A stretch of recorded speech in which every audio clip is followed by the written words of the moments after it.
What is up, everyone, and welcome to another episode of the Random Encounter Podcast. I'm your host, James, and I'm joined by the best from the West, the Geek Show, Yo, and what's good, everybody?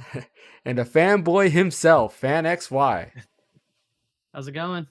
Yeah, fun fact if you didn't know, Geek, Phaneckswhy actually means fanboy. Okay, I didn't know. Yeah. Did you see my expression? I was like, Yeah. that's clever.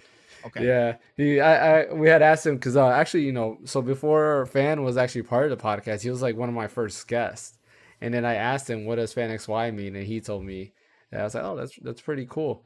Um, Yeah. but yeah, that was right before he became a full time member of the podcast.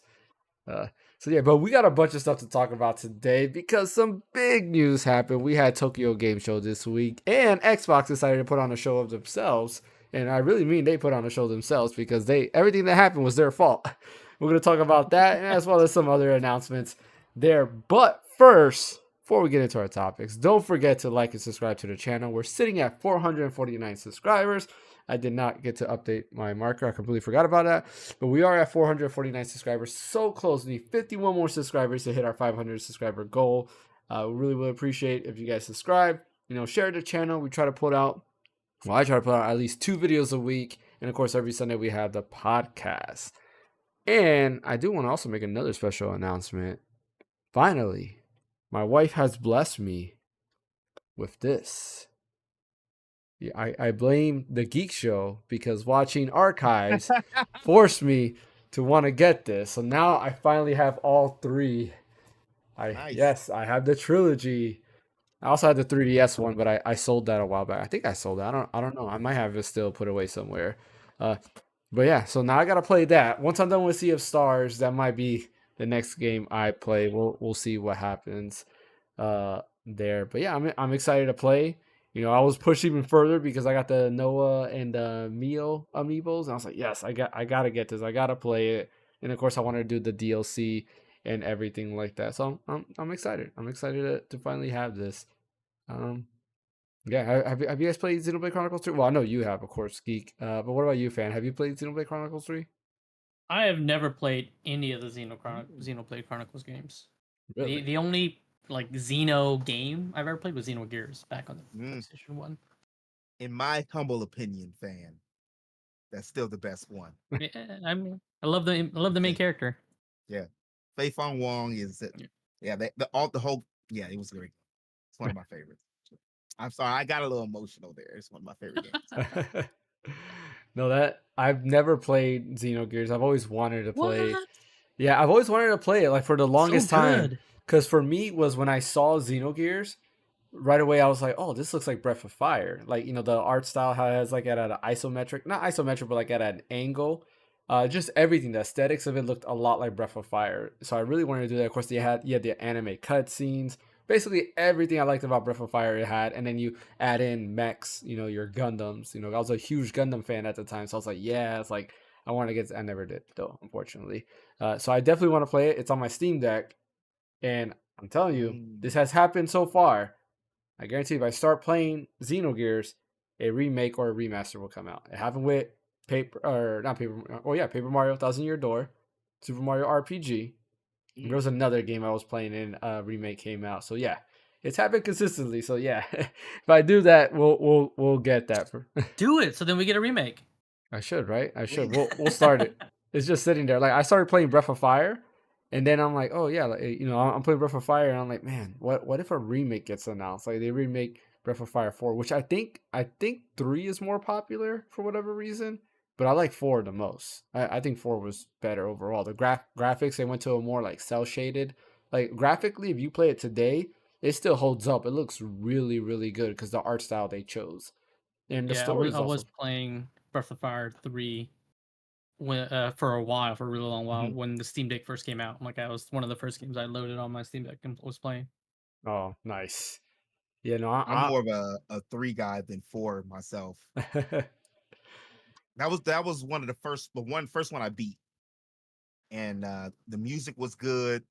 The story, in my opinion, was good. I mean, I got some Ryu and Nina, some, I couldn't complain. I really enjoyed it. That was a reoccurring theme of Breath of Fire. I like every game. You have Ryu as your main character, and you have Nina, and then I don't know. I don't think all the characters are the same, but there's a lot of reoccurring characters. Correct me if I'm wrong, because I've only played 3 and 4. I started 1, and I could have sworn the what's the dog guy's name? Um, I forgot his name, but I could have sworn he was in 1, but I don't think he's in 2 at all.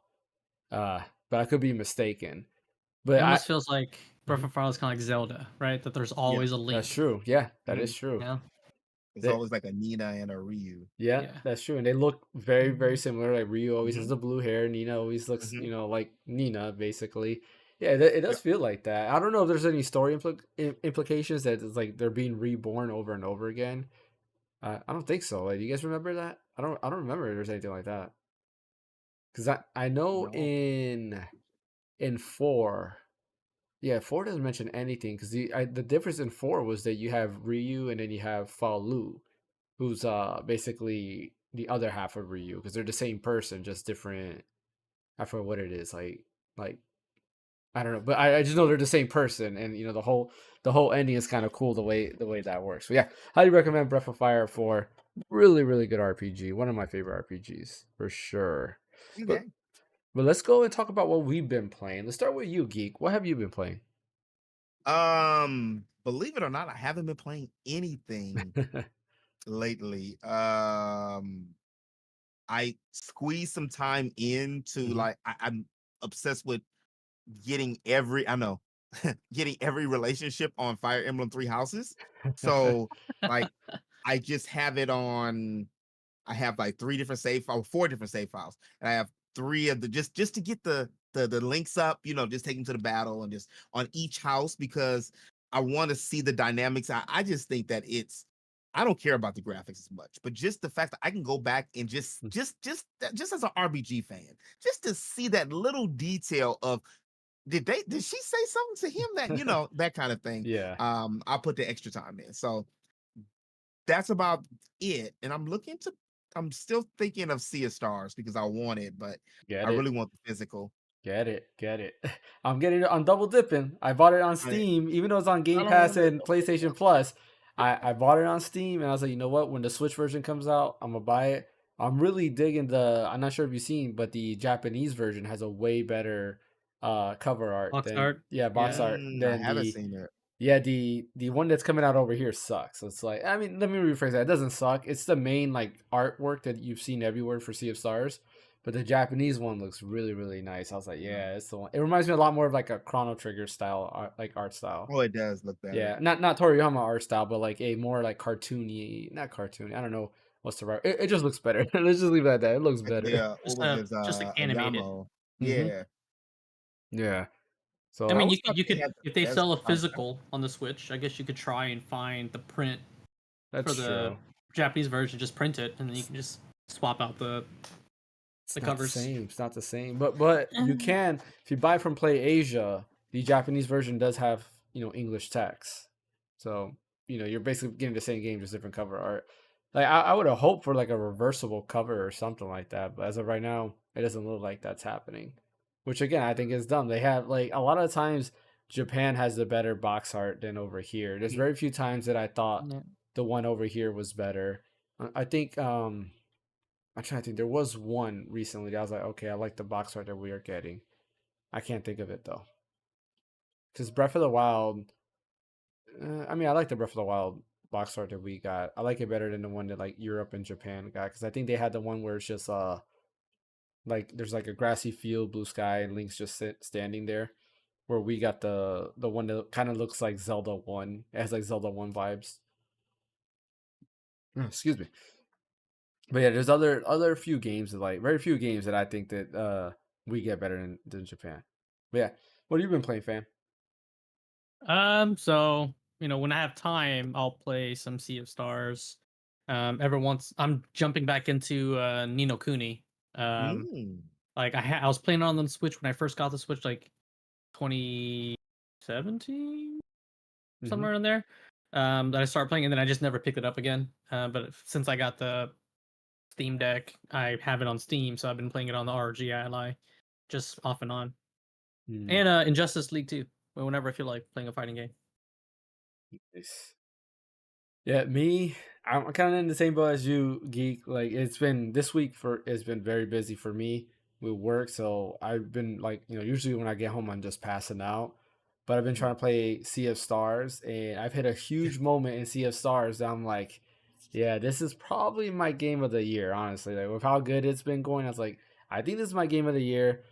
And there's something that I'm gonna backtrack because I'm on. I did a video about Sea of Stars. It's like, yeah, you don't need to play the messenger, and I highly recommend playing the messenger before you play this game. You still don't need to play the messenger, but if you play the messenger first and then you play Sea of Stars, there is a point in the game where something happens, and you're like, I know this. I know what's going on here. But if you don't play the messenger, to you, it won't hit you as hard.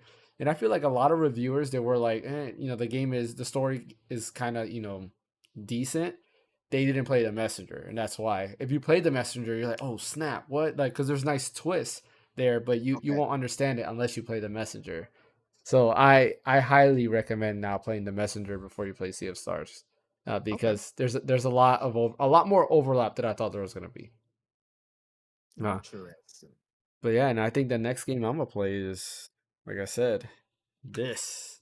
I want to play this. I like the artwork inside. How it has all of them just like chilling at the campsite. I'm excited to play this. A place for instruction books, but no instruction book. I know. At least give us something digitally. Yeah, I think because the other ones take away had these something. damn tutorials. I can't stand too many tutorials. If you don't know how to walk in a game, put the controller down. That is true.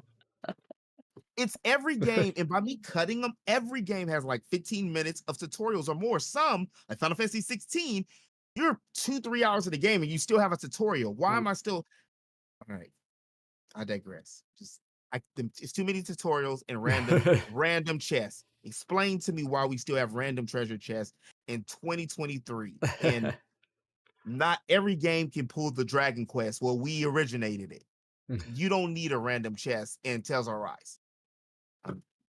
I mean, Xenoblade Chronicles 2 has a tutorial like almost like 75% through the game because you unlock like a certain thing, and once you get to that point, you're like, "What? Why am I seeing another tutorial screen?" Like, I was laughing because people would say, "Oh yeah, you haven't seen the full battle system yet. You gotta wait till you're towards the end of the game." And at the end of the game, the battle system opens up even more. You're like, "Okay," like, but no, I get you. Mm-hmm. So it seems like they're like getting your feet wet, and then as you get, like kind of like in a pool, you get your toes wet, you warm yourself up, and you slowly creep in deeper and deeper and deeper. That's what it sounds like that game is. Xenoblade Chronicles 2. Like we're gonna simplify the battle, but then as the game progresses, I'm gonna slowly start unlocking more stuff, and that way, once you get acclimated, I'm gonna throw a wrench at you. Here, figure out how to play it now. It is one of those games. So when I first started playing it, I wasn't really feeling it. Or hold on, I gotta use the new soundboard. I'm not really feeling it. Yeah, so I wasn't really feeling it. When I first started playing it, I was like, I got 10 hours in. I'm like, it's just anime waifu the game, right? That's always on my mind. And then as I kept going, I'm like, okay, this battle system is all right, I guess. I thought Xenoblade Chronicles 1 battle system was better. And then the game finally like starts opening up like 15 hours in. You're like, oh yeah, you can do this combo. You can do this. You can go ahead. You can switch in. You can do, multiple people coming in, these chains. I'm like, whoa. I was like, all right. And it got to the point where now you're constantly doing stuff and there's so much stuff happening on screen that you're always looking. But it was fun. And I liked it. And of course, later on, you get even something else that adds to the combat. You're like, okay, this is pretty cool. So it's one of those games that I recommend the first 10 hours, you're really going to be like, I'm not sure. But once you get past the 10 hour mark, maybe 20. Yeah, that's true. Maybe 20. Because it's a very slow grind when it comes to the battle system. The story picks up about 10 or 15 hours in because it feels very anime traditional. And then the story starts picking up. And like Xenoblade Chronicles is one of those things that when the story picks up, it doesn't stop. It just keeps going up and up. So I highly recommend it. Play part 1. Part 1 is great. Part 2 is great. I think I still prefer part 1 a little bit more. I mean, it's kind of hard to say. They're both good, but I keep hearing that 3 is the best out of all 3 of them. Specifically the DLC. Mm-hmm. I think 2 is the weakest link. You think so? Don't get me wrong. I like some waifus like the next man and woman. Just gonna throw that out there. Pandoria, I loved her. She was on my squad. Some other blades I can't talk about, but I liked it, but mostly I do remember waifus. And I will say this: if you play a lot of games, I've gotten to that point, and I know you guys might have gotten to that point too, because we've been playing games for a minute. Mm-hmm. You kind of like know what's gonna happen. You're like, okay, yeah, that person's gonna do this, person's gonna do that. And that's why I try to go in sometimes now with, low or no knowledge, because I get to the point, like I've been playing RPG since the 90s. So, and I've been watching anime since the 90s. So I'm like, wait a minute, that feels like every now and again a game will do something and twist me. You know what game surprising? I'm gonna give it back to you. I just got the game that surprised me, to believe it or not, was Forspoken. Forspoken had a moment that I was like, I wasn't expecting that. Maybe because I wasn't anticipating it. I wasn't thinking it, but no, I agree. And I also say that you can have like those things that you're expecting but have a good twist to it also works. Like Dragon Quest 11 was one of those that I kind of knew what was going on, and when the revelation came, you already knew, but the way you get to that revelation is kind of the adventure. You're like, oh wow, this is actually pretty good, and that's why I love Dragon Quest 11. There's a lot of stuff that it's definitely very storybookish, right? You know this fairy tale, you've read it before, but how it unfolds and everything, you're like, this is actually pretty cool. Dragon Quest 5, an older game, I played it first in 2019. That's a game that has a twist that I was like, wow, I did not expect this. Until this day, no other game has done that twist.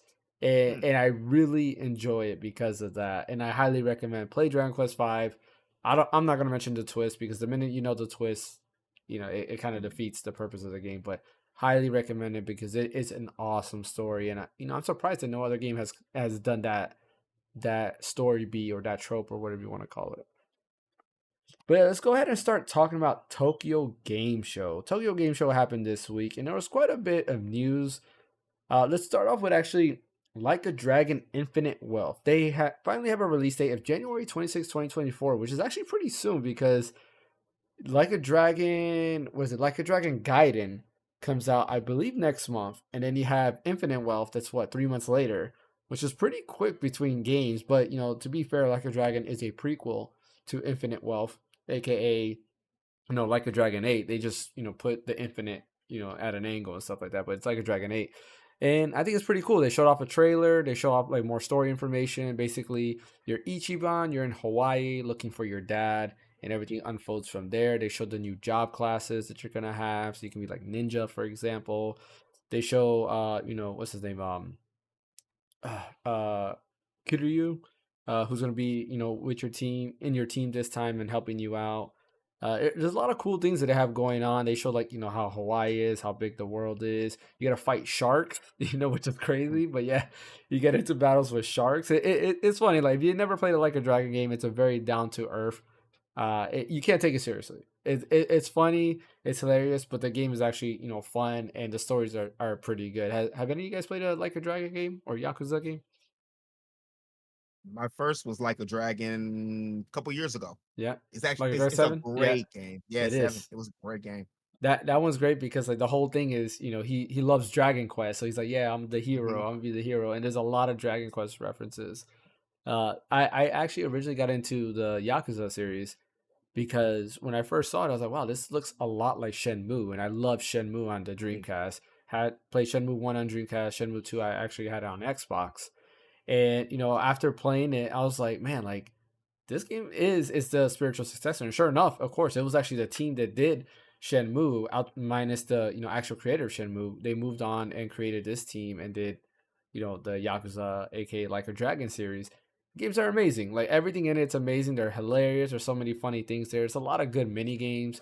You have the arcade system in there where you can go ahead and play on the arcades, play older Sega games, which is amazing. I spend more time in the arcade than I do playing the game because it's nice to go back to old Sega games and stuff like that. The next game, welcome Ash, because we're going to leave it to you because you're going to talk about this game. Apollo Justice Ace Attorney Trilogy is coming out January 25th, 2024. Tell us about it. Why should we care about Apollo Justice? Well, Apollo Justice is pretty much going to be like the person that's going to get the torch passed on from Phaneckswhy himself. Is not, they're not going to point it out like 110%, but it's like being foreshadowed heavily when you play Apollo Justice, Dual Destinies, and then Spirit Justice, especially Spirit Justice. But practically the Apollo Justice trilogy centers around Apollo and also focuses on their other characters too, like Phaneckswhy sometimes, and then like the new lawyer, which is Athena Sykes, which focuses more around psychology based testimonies, which is interesting enough. But glad it's coming out sooner than later, because 2024, when it first said 2024, I was a bit worried for a bit. I don't know if they forgot that like the other games were like on the 3DS, and then when the 3DS eShop got like shut down, like they're like, oh, wait a minute, we forgot the games were like stuck on there, so they randomly just started the project. But no, they've been like at it for a while. One cool thing about it is that like I'm pretty sure that Dual Destinies and Spirit Justice are going to get remastered into the RE engine, which is pretty nice. I've been like now noticing like legit most of their newer games are just in the RE engine now. Yeah. I'm just like, okay, cool. Even Ghost Trick Phantom Detective, that still surprised me to this very day. So, but games coming out January 2024. Perfect. It's a perfect time for you to get into the series, because I'm pretty sure the first Ace Attorney trilogy is like on sale right now for like $20 or something like that. You can get it physical on PS4 or Switch. I don't know why Xbox. That's the thing with Xbox. Xbox always get the shorter end of the stick, bro. So I'm just like, I don't know why Xbox. I'm pretty sure it's on Xbox. Don't know about a physical version though. But yeah, is available on all platforms. I know that, and go crazy. Go crazy. It's a good time. It's a good time. Yeah, and we're also gonna mention this. Well, I might as well mention now, but Xbox also announced that Phaneckswhy, the first trilogy, is gonna be available on Game Pass as well. So if you haven't played it, you can play it on Game Pass. I assume Xbox Game Pass as well as PC, but I'm not too sure there. We'll find out when we move to that topic there. And a little bit of backtracking. Infinite Wealth is also, they showed off 2 new trailers, so definitely check out those trailers. They're pretty crazy as well.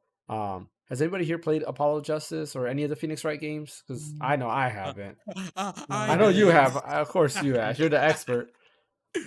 You have Geek? I played the first one. I was trying to voice act it on stream by myself. So oh yeah, I know that. I know that's interesting. Some of those characters. I got characters. They're 2 streams, and the Lorex was like, not gonna be here. I didn't do it no more. I get that. I get that. And then I bought what was that, Anime Expo? What was the one, the story one? I mean, well, they're all story, but like I can't remember which one it was.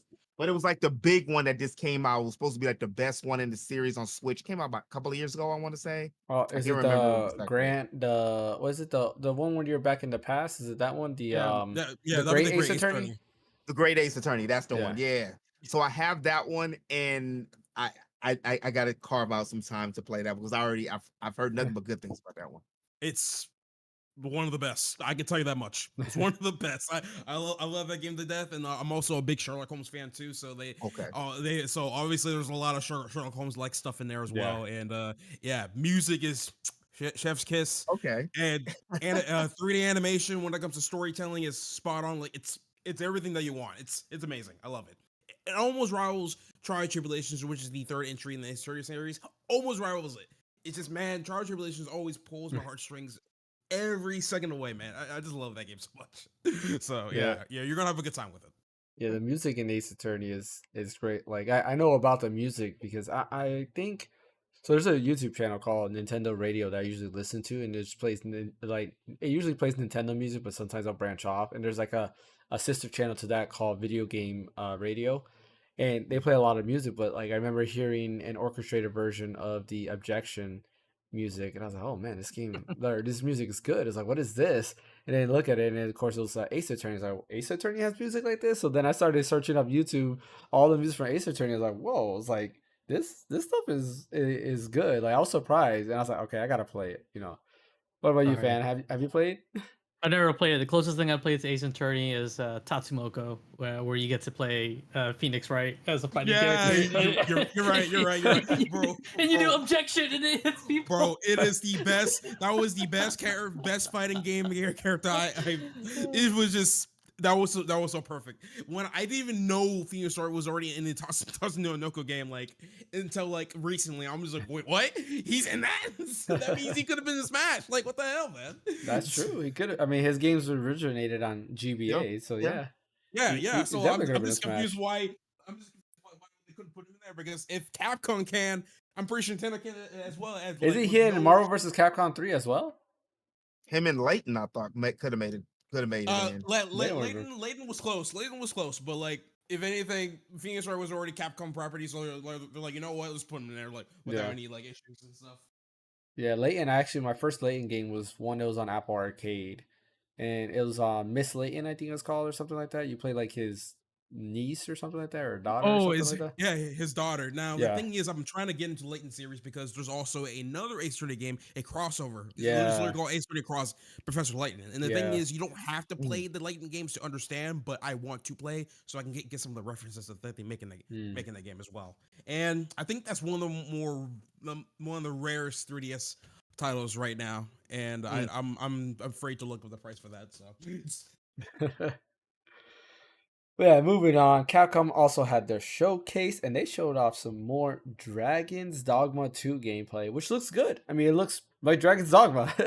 Hopefully there's some new stuff going on. They did talk about a few different things. They talked about the open world.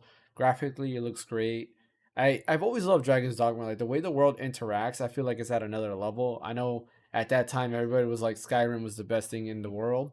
But in my opinion, I think Dragon's Dogma just took it a step further. Now, full disclosure, I am kind of biased because I'm just not a Bethesda fan. Like, I've tried to get into their games, I just couldn't.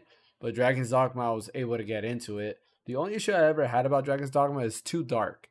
Like, they make it so you have to use that lantern. If you don't have the lantern on, you're not seeing nothing on the screen. So anytime, like, the sun goes down, you're like, oh, man, like, I can't see nothing in front of you. But it is done on purpose, is to get like a more like fear factor, because then you don't know what enemies are ahead of you. So if you're running in the dark, you're kind of like, I don't know what's all the way out there, which makes sense because in real life, if you don't have any light and it's just woods in front of you, you probably don't know what's in the woods there. So it kind of has that feel for it. But basically, if you've never played Dragon's Dogma, it's a RPG, action RPG at that. There's cool elements, like you can climb the monsters.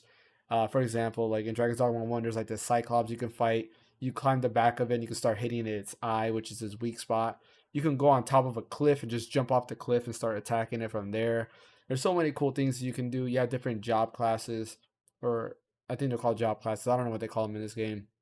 You can be like a normal knight. I think they're job classes. Professions. They call them professions. Professions. Okay, so you have that.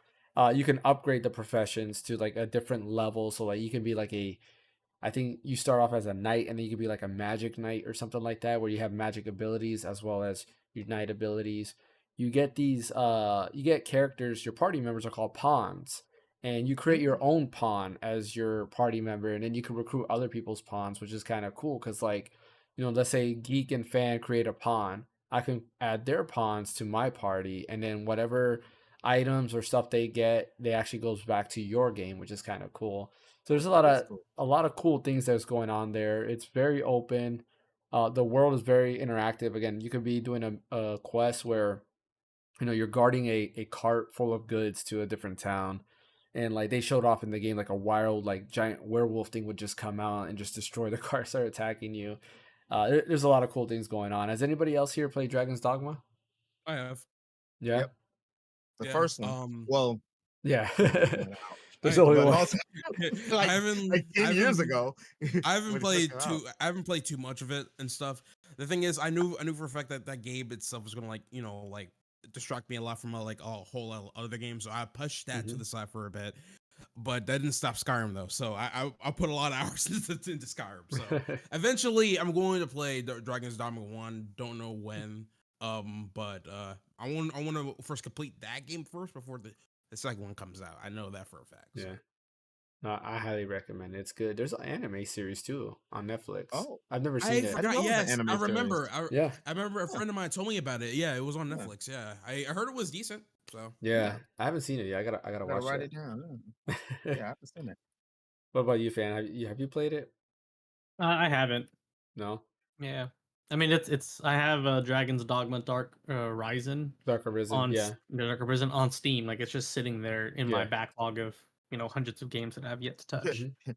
You see, yeah. I don't feel bad, fan. And you see, it's like 3 or 4 games. I got the whole Ace Attorney. I haven't even touched them.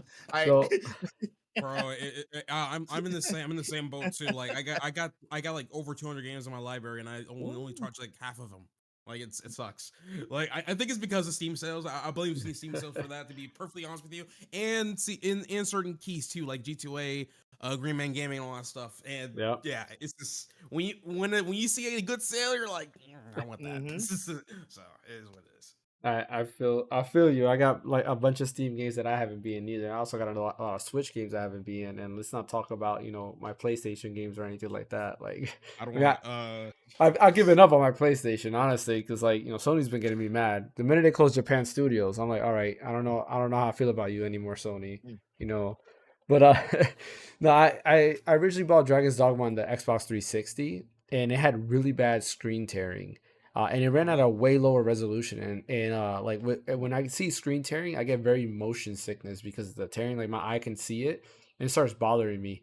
So I forgot what I did. I think I gave that copy to my brother, and then I just bought the PS3 version. And then I played it on PS3, and it looked better, played better, no screen tearing or anything like that. And I played it there. And then I had upgraded my PC. I was like, you know what? I want to see the full potential of this. This had came out on PC like later on. I was like, let me buy it on PC and play it there. And then I just didn't touch it. It just stood on my PC. I was like, I already played it on PS3. I'm good. But it's in my Steam library, and I've always wanted to pick it up again. So I might do it right before this comes out. But I was thinking about getting it on Switch because it's available on Switch as well. Like nah. Like I got the Oh, hat. doesn't look good. It doesn't look good on the Switch. No, it Or looks great. It runs at 1080p docked, 720p okay, handheld. It looks great. It's just like you already have it. I have an issue, yes, where I tend to Yeah. buy like my wife gets angry at me like Dark Souls.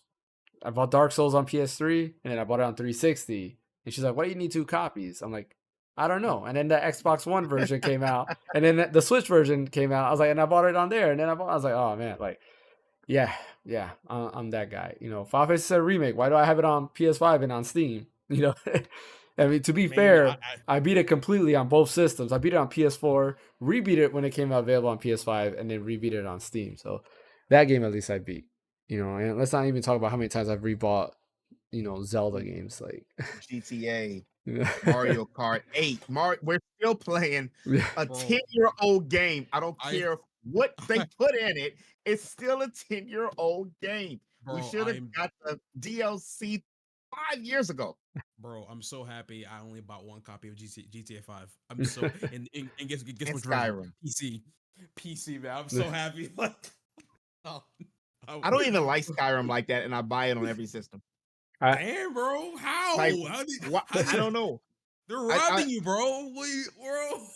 Because it has good, like it's a good investment. Because if you catch it, like I caught it the last time on Switch, on what was the Black Friday, Yeah. and then I went and traded it to GameStop for like $37, which that's good for GameStop for a Switch game. Yeah, that's like that's Skyrim, and Skyrim always got good like credit every time I traded it in. All right, here's the game that I probably bought the most. Not sure if you guys can see it. Oh yeah, I believe it. I believe it. I have this on every platform. I have it literally on every platform. I believe it. But it's my favorite Final Fantasy. Like it's my favorite Final Fantasy. And let's not even talk about how many times I bought Final Fantasy VIII, and that's not even my favorite Final Fantasy. But that's because I've gotten it stolen. I've gotten so many things. Yeah, that game is just like cursed. I can't beat that game. Every time I play the game, something happens. So. But yeah, moving on. I don't even know how we got on. Oh yeah, we're talking about Dragon's Dogma. Sorry about that. The end of January to all of February is gonna be crazy because we got Like a Dragon. There's Apollo Justice. in February alone, February 29th, Final Fantasy VII Rebirth's coming out, and like, that's going to be major. There's a few more things coming out. I forgot to write them in, but there's a few more things coming out within those 2 months, and it's like, yeah, it's crazy. There's a lot of, I think, no, Princess Peach is in March, right? I don't know. I forgot. Yeah, I believe it's in March. Yeah, I can't remember. I think that's Yeah. in March. I thought it was in February. I believe it's in March. So there's a lot of stuff though coming out like that. 2024 might rival 2023. Honestly, like we still got yet to see what's happening in the rest of the year, but 2024 might rival 2023 for sure. Oh, Grand Blue Fantasies also. Oh dropping. yes, you're right. Grand Blue that's another one's coming. Relink's dropping. Yep. I've been waiting for that game forever. What's up, Smash Mac? Welcome to the Forever. podcast. You got that. What else? I like that. What's the fighting game called? Grand Blue Fantasy Versus is coming out. The new one is coming out, I believe, next month. Either next month or November. So I'm happy that's coming out soon. What else? I feel like there's a lot of stuff that I'm missing, but there's a lot of stuff coming out. Just trust me. Trust me. Mortal Kombat 1 on Switch is like, have you guys been looking at all the graphics comparisons between 1 and the regular? It is hilarious.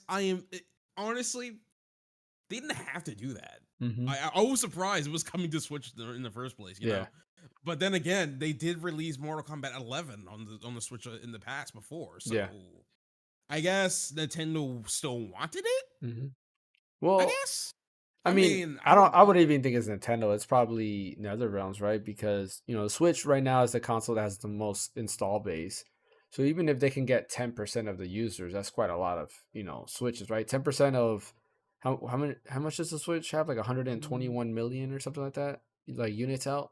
They're 100 something million, and that's a lot. If you get 10% of those users, that's to get Mortal Kombat 11. So I mean, I guess. I mean, it depends on what profit margin they're trying to look at for this game. But the only person I know that actually has a copy of it is a friend of mine, and she regretted it ever since because it was like a extremely watered down version of the actual game itself. Got gypped and stuff, and that's for $70 too. It's funny you mentioned that too, because literally yesterday she was also over here as well, and we were talking about Mortal Kombat 1, and where I was like, hey, you want to buy that game again on the Switch? She's like, no. I'm like, yeah, of course you don't. And I wonder why, so I don't know anybody at all who play it on the Switch. I guess a person that only owns a Switch. So well, I mean, that's it. Yeah, I mean, that's pretty much it. Portability would help it, and they could have done a better job. Like honestly, I've heard from Digital Foundry. They said it's just lighting. The lighting is not correctly, like the face is not correctly lit up, so that's why the eyes look very soulless. But I do laugh because some people are comparing. So people were comparing the eyes of Mortal Kombat 1 to the eyes in Starfield for the characters. Oh Lord Jesus. Why do that? I was laughing at that because they're like, yeah, they're very, very similar, like lifeless NPCs. And somebody says how we're in 2023 and people's faces look like this. But I feel like they did the best they could with that port. To be honest with you, I think they could have done better. You gotta look at when Mortal Kombat. Remember when it came into the Vita, it looked better. There's other ways of watering down that version. Which Mortal Kombat you're talking about? You talking about Mortal Kombat 9? Because that would have been either 9 or 8, something like that. Yeah, that 9. That's like a PS3 game. PS3 slash Xbox 360 game right there. Yeah, but for the Vita, they still had to water it down. So it's they could. I think they could have done it better. They just didn't for whatever reason. And again, when we start talking about like graphically, maybe again, developers nowadays are a lot lazier. They try to make money the easiest way possible. They could have done a separate port. They could have done something different, a different art style or something just for that, but they didn't. So now I do want to say this. I got to push back a little on that. I don't think it's just the developers. Yeah. Especially if it's a company. That company wants the money. That's why certain things we won't see. A lot of developers don't want. I'm just a little teeny drop in the water with doing stuff, but you don't want to do the same thing over and over and over again. You want to, as a creative, take your creative prowess and let that joker go up into the, just go to space. But a lot of times they're like, okay, so Zelda sold, 10 million the first week. Okay, then we're not going to change anything. We're just going to give you another world that's within this world because we're scared to go too far out. Yeah. Because if we go too far out, people might not buy it. Yeah. And that's where I see it as with that. No, I agree. Like, you're right with the corporations. That is true. There's a lot of other factors too, because they couldn't, it could be just big balls, but hey, we're not giving you extra money for that. You make it work. There's also that as well. I just think Nintendo hired a businessman. Yeah. Remember, they was like, they were like, let's get a business person to delegate this business because we messed up before. Yeah. After the Wii, we messed up. Oh, it's to piggyback off of what you guys were saying earlier about the port. I'm a person who bought 2K for the Switch right when it first dropped, and I knew it was going to be inferior, but I wanted to support it because I feel that it's better that it's on there because to piggyback on what Ash was saying, at least it's there. Yeah. Because it might be the only system you have. That's true. We're gamers. We're in it. We're in it to win it. Some people buy Jordans, some people buy cars, some people do all of it. But most gamers buy games. That's what we invest in, games and collectibles. So the average person might only have the Switch and they're still rocking the PS4, which, they cut the umbilical cord. You can't, you ain't getting modern day on a lot of this stuff anymore. Yeah. So at least if you have the Switch, which is a 2017 old system now, you can play it on there. It's boo-boo butter. It's ugly. But I mean, is anybody really surprised? Look, at the Switch was old. Yeah, that's what I'm saying. Like when it came out. I mean, I played 2K on it, and that's terrible. Hardcore people for that series are not going to get it for the Switch. That's true. That's true, but yeah, that's true. At least it's on there because there could be kids who want to play it, right? And their parents only gave them a Switch, so they get the chance to play that versus not having it at all.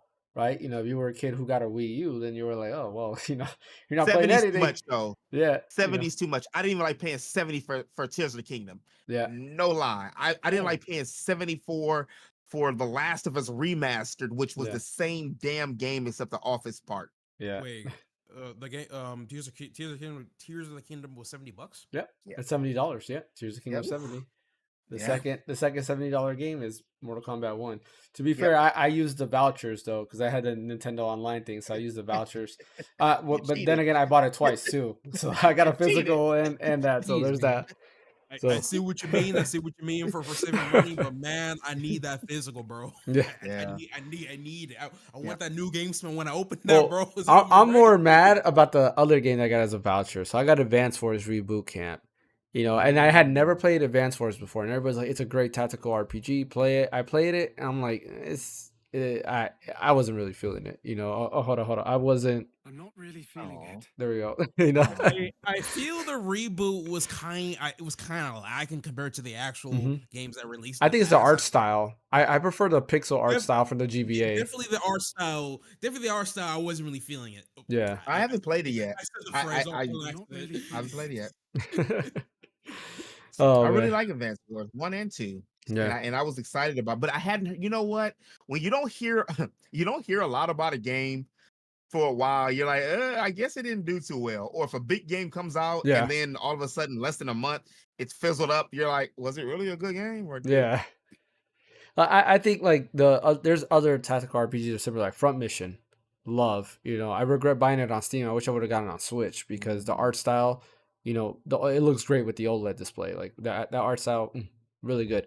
But Front Mission, where similar military style like tactical RPG, I think is better overall, and I'm excited to get Front Mission 2 as well. But yeah, I don't know how we got into this conversation.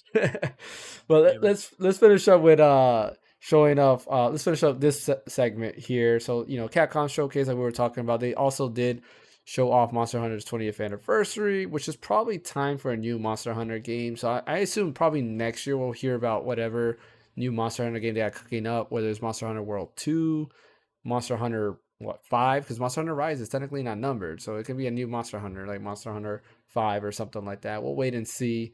More than likely, we'll probably hit the new consoles. I assume it's going to skip out on Switch, but we'll see, because we don't know what the new Switch is going to hold off. If the new Switch is as powerful as people are saying it is, it could come to that as well, which would be very nice. I mean, I'll be happy for that. So far, I'm just like, I need to see it, bro. I need that's all I need. That's all I want. You'll be both.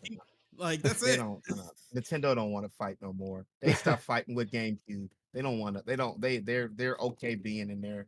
But that was, that was the Iwata era. That was the Iwata era. I feel like you said, the new guy's a business guy, and if he sees the business is about power, you might get his business is about power. But Nintendo, they ain't got Microsoft money. They ain't got PlayStation money. They're only games. Yeah, they don't want to take no big leap like that, and then it bombs. What are they gonna do then? I mean, they don't even have a 3DS to back them up. Yeah, that's true. Yeah, they can't have another Switch or Wii U. Like, yeah, Wii U was. I miss the DS era, man. I miss the DS era. I believe this was a while back. Things might have changed, but I believe this was, I want to say, about 3 years or 4 years into the life cycle. Nintendo has more cash in the bank than any other company in Japan, because they were the most. I think they had the most cash in the bank out of any Japanese company. They were like number one, because they did a thing like Sony was actually like number 4 or 5, meaning that physical money, like market, like just extra cash they just have sitting there.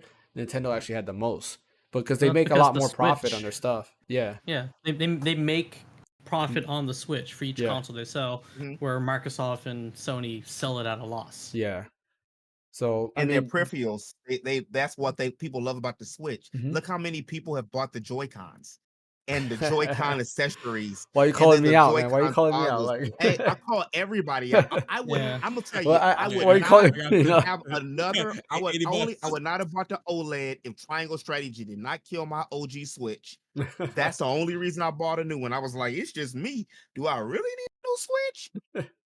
I didn't, but it got overheated. No, that OLED, like, I was just, I was just thinking, it burnt that Switch out right before Xenoblade. It was better. With me, it was all like game art styles. I was playing Astro Chain at the time, and I was like, man, Astro Chain would look really good on the OLED. And then sure enough, what was the first game I played? Not Astro Chain, it was Metroid Dread, actually, because Metroid Dread came out on the same day. So, but like, I did play Astro Chain after that. I was like, man, I made the right choice. No, first game, I beat Triangle Strategy. Yeah, I still haven't beaten it. I stopped. I got to get back into it. I regret. So here's my regret, because I don't really regret it, because I went to Walmart, picked it up. They had it for $10 on launch day. Yeah, $10. Yeah. I bought myself. I got 2 copies. I got 3 copies. I got one for me. Okay. Yeah. I got one for who was actually one of the original guys who I started the channel with. His name is Jesse. Well, I didn't start the channel with, but my second time around of redoing the channel, I bought him a copy. And then the third one I sold it. I was like, let me get that, and then I use that for another game. Walmart out here sometimes be like, all right, $10. Yeah, I missed out on Bravery Default 2. They had it for $30, and I was like, should I get it? I was like, it was launch day too. I should have gotten it, and I didn't. This isn't a Switch game, but I'm still mad at myself. The Sega Saturn Dragon Force game was like $22 at Anime Expo 2021, 2022. And I was just, with some friends talking, and I seen it, and I didn't go back. And Dragon Force is one of the hardest games to get. I don't know if any of you guys played Dragon Force. I've never played Dragon Force. No, I heard of it. Have you seen any of the? It was like, what is this, a 95 game? It's kind of like, it's like Suikoden, with you doing like war tactics, and you're controlling like different people, and you're going and fighting. It's got like advanced war stuff to it too. And I never physically played it. I watched a friend who used to go to his house all the time, and he played it. You know how it goes. I'm gonna let you beat it. Yeah. After I beat it, I'm gonna let you play it. He got so mad on the last stage, he took this rare game out of the Sega Saturn and threw it against the wall, and then he came and showed me the shattered pieces. So I never got a chance to play it, but I watched him play it and see some of the story, and I passed it up, and the game's like $100, $200 or something. Yeah, I'm looking at it now. It looks interesting. Wait, so you found the copy at Anime Expo 2021 or 2022, and it was for like, how much was it? Like $25. And I was just like, I'm gonna go back. And I forgot to go back. Really? And I should have just bought it then. I bought Shinigami Tensei 5 for like $20. Catherine, they had, all these games cheap $15. Dragon Quest, which I had. Oh, I did lie. I've been playing Dragon Quest 11 S on the PlayStation. Yeah. 4. And I got that for like $15 or $20 out there. They were just selling games half off. Yeah. Interesting. So, and then moving on to Xbox Tokyo Game Show lineup, they show some new Game Pass stuff. A game called Party Animals was getting Ori crossover. Capcom, like I said earlier, announced Phaneckswhy Ace Attorney Trilogy is coming to the Xbox Game Pass. Developer Pocket Pair confirmed that Pal World is coming to Xbox and PC next year. For those of you who don't know, it's like Pokemon with guns, basically. Turn 10 also showed off Hakone Circuit for Forza Motorsport. I believe that's how you spell it. Atlas showed off more Persona 5 Tactica, which is also coming to Game Pass on November. Square Enix showed off Infinity Strash, Dragon Quest Adventure of Dai, which comes out next week. And then they also confirmed that Octopath Traveler 2 is coming to Xbox next year. And I believe they did announce that Octopath Traveler 2 is also coming to Game Pass. I might be mistaken on that, but I thought they announced that as well. Which was, kind of funny because Xbox had Octopath Traveler 1 and not having 2 is kind of a weird move. A new adventure game, Althea, The Wrath of Aphri, was announced for Xbox and PC. We'll skip that. Persona 3 Reload, they showed that off. Also coming to Game Pass next year. That's another game that's coming out in February, I believe, or is it January? Yeah. It's February, I believe. Okay. Yeah, another February game. So again, Persona 3, another big game coming out. What else? Fallout 76. They showed off some updates for that. Wulong Fallen Dynasty got a new trailer for a new upcoming DLC. Like a Dragon, Gaiden is coming to Xbox Game Pass, and I think they said Infinite Wealth is as well coming to Game Pass. I might be mistaken on that one. It is? Okay, so both of them are coming to Game Pass. Euden Chronicle 100 Heroes gameplay, they showed more of that, which is amazing game. Can't wait for that. Elder Scrolls Online. Sister. Never knew how much I missed you. Just want to throw that out there. Elder Scrolls Online is being fully localized for Japanese.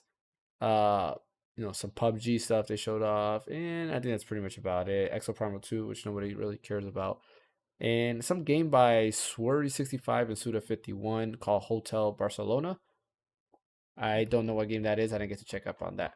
But that was Xbox stuff. And that was pretty much the highlights of the Tokyo Game Show. Like I mentioned, I think the Final Fantasy VII Rebirth stuff was great. They showed off the open world. They show off how the game is going to run. You could kind of like jump on mountains. Like Cloud would kind of like automatically jump on mountains and jump off of mountains, which is cool because if you ever seen like Advent Children, like Cloud has just these crazy ridiculous jumps that he can jump like super high off the ground. So like they're showing that off in the game. The open world segments are more like open zones, so open areas. Think like Xenoblade Chronicles, right? You have this giant map and then you'll go to a different zone with another giant area, but they're pretty big.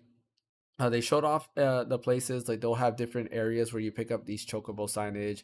You get fast travel from one place to another. They have hunts coming in, which is my favorite part of pretty much any game that has that. Hunts are, you just hunt very rare monsters. They might be like color palette swapped and stuff like that, but they're usually tougher. They drop great rewards. They showed that off. They showed off the Sephiroth gameplay, which looks really cool to play as Sephiroth, so I'm excited for that. I do like that they showed off some of the moments of Cloud and Sephiroth going to the is it Nibelheim, right? That was the reactor. Nibelheim, yes. Yeah, going over there, and then it looked like they just model swapped Zack for Cloud because he does the same like animations that Zack does, which everybody just played Final Fantasy VII know that the memories he's talking about were actually Zack's memories, but he somehow got them infused there, and I'll let you guys figure out how that happened. But it was kind of cool because you see Cloud act like Zack. You're like, those are Zack's movements, everything that he does. And I thought that was great, and the voice actor is doing pretty good job trying to like emulate how Zack talks and how happy he is for Cloud to be like that. So great stuff. Can't wait for Rebirth. I'm very excited for that. They did say that Yuffie is no longer a what do you call it, like a not a secret character. Yeah, she will join your team. Yeah, it is a story. Dang. I missed that. Like you just randomly just encounter Yuffie in the forest and just Yeah. stealing crap. That was fun. I missed that. But okay, I mean it's different. Yuffie just joined the party. Yeah, she's like it is what now. it is. I wonder what they're gonna do with Vincent though. Vincent was also same thing. Vincent's not. Vincent is part of the story now. I remember you gotta like go back to the mansion, figure out the code, beat a boss, get the key, go to what? Yeah. But they did confirm one thing about Vincent too. Oh. They confirmed that he is not a playable party member. Oh. Yeah, so he will be like Red 13 was in Final Fantasy VII, where he will be in your team like on the side, but you can't control him. Now is this gonna be it? No, there's a third game coming out. It's a third. Okay, then he might get the Red 13 treatment. We can play with him on the next one. They did confirm that. Yes, actually, they already started the draft for the third game already. So. Yeah, just remake Dirges of Cerberus, please. That'd be nice. Yeah, that would be good. Yeah, Dirges of Cerberus was pretty cool. Like I liked it. I mean, it wasn't the best, but it was still fun nonetheless playing as Vincent. But yeah, so they did announce some. They said another character. Which the only other character would be Sid. So I assume, we didn't see him in the trailer, but I assume that you will get Sid by the end of the game. But we'll wait to see. But they did say that for sure Vincent, he'll be on your party, but he won't be a playable party member. So meaning you just can't. End it with Aerith? Or in my theory, like I have a theory. I believe that there's a difference between Aerith because they've if you go back into the original trailer, they kind of said it's. We know that the American version was Aerith. Yeah. But the Japanese was Aerith, and now they call her Aerith all the time. But when you put the two side by side, the opening scenes, they're different from Final Fantasy. The opening train scene, everything, the first 5 minutes, they're completely. I was going down the rabbit hole with them theories, and they're completely different. I don't want them to take my Lady Tifa away, but don't be surprised if it's some Tifa stuff or. If it's some MCU type stuff. I think I've heard that there's multiple theories that because the picture, so there's two key arts. One of them shows Cloud and Zack, and then there's another key art that shows Tifa and Aerith. And people are thinking that in this game Tifa actually dies instead of Aerith. And that's the big twist. I don't want that to happen, please. Yeah. Let's have nobody die. How about that? I like that outcome, but then again, they did announce that the ending is in that area. What is it called? The something of the ancients? Is it the Forest of the Ancients or something? Yeah. The Valley of the Ancients? Close enough. Yeah. Correct. Yeah. So that's probably when it's gonna happen. Yeah. So they did announce that is the ending, and then the last bit of news for that is. They added a whole new story sequence for Zack. So you will be able to play as Zack, and there's a big portion of the game where you play as Zack and go through what's happening with him, which is cool. Like I'm excited to see what happens because as far as we know, they're in a parallel universe. But they can do anything they want with that. But yeah, I'm saying like Zack could actually be in that same timeline, and we're just seeing the past as well as the present. It's just jumping back and forth. So I'm excited. The way they're rewriting that, man, I swear to God. And one other major thing that hurts. What? No chocobo breeding. Wait, what? Did they confirm that? I thought I saw it in the trailer. Well, no, you can find the chocobos. No chocobo breeding. Yeah. Didn't they show the chocobo ranch? They showed the chocobo ranch. They showed the ranch, but it's no breeding. Yeah. Yeah. Damn. Yeah, because I'm bro. I'm hurt too. I had the papers. How to do the dude? I remember like there was like a certain way you need to get every time you want to get the perfect golden chocobo and stuff. And at this time I didn't know because I didn't know the golden chocobo can let you literally traverse everywhere without an airship. I'm like, that's crazy. That's how I got the game's already 200 gigs. I can't add chocobo breeding because it's gonna add another. It might be DLC though. There's already two discs. Two discs. So it's like 200 gigs. Give me chocobo breeding as its own little game, even a cell phone game, and give me Blitzball, like a better functioning battle system of Blitzball. I will play Blitzball. Like if you give me just a mobile game for Blitzball, you have to recruit players and stuff like that. Yes, and recruit. You can recruit you can recruit all the Final Fantasy I really would and like to work villains. on Yeah. like a little like a game like that. Just on the side. Like I don't have enough stuff I'm doing, but I would really like to do that. And then you can get the Vera, you can get the elf, you can get every character that's within the Final Fantasy That would realm. be dope. And then you can make the flags and stuff for them. That would be nice. That's That would be that's like So my own it'd be little like a thing. Dissidia, but with Blitzball. Yeah. Yeah. That's pretty cool. They can even add it in Final Fantasy 14 if they want it as another, like a job class, and that can be like a part of a mini game there. Yeah. That's It's pretty. Blitzball was good. It's just was Yoshi P. I hope you're watching. trashy controls. But Oh. I played that for like 20, 30 hours. I agree. I would play Blitzball. All right, moving on to our final topic. We're actually running a little bit behind here. Our final topic is the Xbox Giant Leak. Actually, I thought this was going to be the majority of our podcast, but it seemed to be like, there's a lot of stuff that came out this week. But yeah, so I'll go ahead and share my screen on here so we can all see that there. But yeah, going to this. The first bit of leak is the new Xbox Brooklyn. Not to be confused with Brooklyn from New York, as Brooklyn, Lin. They show off a new Xbox Series X refresh, which is, want to do the honors, Geek? What is this Xbox Series X? I don't want to say her name too loud because she's going to answer me, but that's what it looks like. It looks like an AI. It is, unfortunately, all digital. It is all digital. Yeah, no disc. I didn't want you to say that. It's a shame, and it's sad to see this because now it makes you really wonder: are we old? Like, is having this? Is this going away? Like, will we no longer be able to have these anymore? No more discs. Don't say that. No more discs. I actually took my stuff off of eBay. Yeah, I had an Atari. Old Atari with 5 games I was selling on and after the leak, which I already knew was coming, I was like, I'm keeping my physical stuff and I'm keeping my physical anime because I had this stuff, like it's just collecting dust. Why not? I can buy more games or other stuff. No, because it's ending. Yeah, yes, we're old, and we're old. And the people who aren't old have old mindsets, and they want to be able to own their own physical things and not for them to do the Disney yada lock and put it in the Disney vault when they want to. Yeah. No, that's what they're trying to do.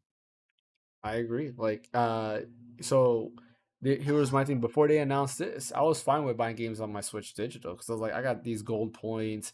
It's easy. I can just swap out games at any time. I don't have to worry about putting in cartridges. But then after I saw that, I was like, you know what? I'm gonna go ahead and mourn by buying Xenoblade Chronicles 3, which my wife bought now. So but that's like I was like, yeah, and of course I have 1 and 2 physical. So I was like, you know what? I think from here on, Star Ocean comes out, I'm gonna pick that up on the Switch.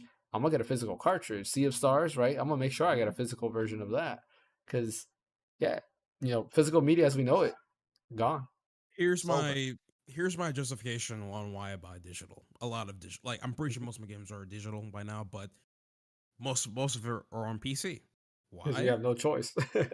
Well, no, it's because it's literally on sale all the time. I literally just find myself buying a digital version of the game if it's cheaper than the actual physical copy.